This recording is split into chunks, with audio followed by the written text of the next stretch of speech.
Nagpakilala siyang si Father Glennon Gimbal ng Ancient Church of the East.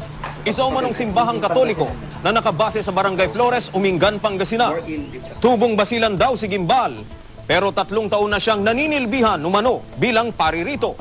Nitong Huwebes, matapos may makapagtip sa pulisya, hinuli si Gimbal ng Provincial Public Safety Company o PPSC dahil sa umano'y pagtatago ng mga bala.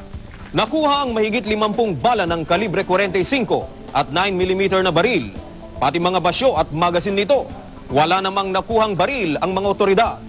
Gayunpaman, kahit walang baril, ang pagtatago ng mga bala sakop pa rin sa illegal possession of firearms and ammunition ayon sa pulisya. Ipapasok po siguro siya, sir, sa assorted ammunition, sir.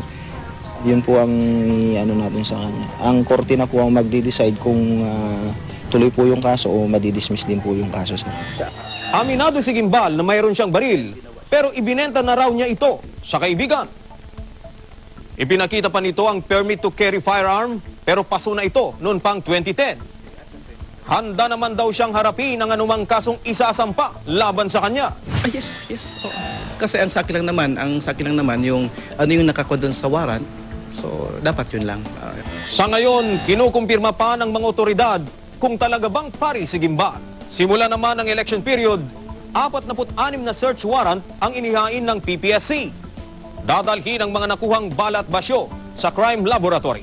Ballistic examination for cross-examination, sir.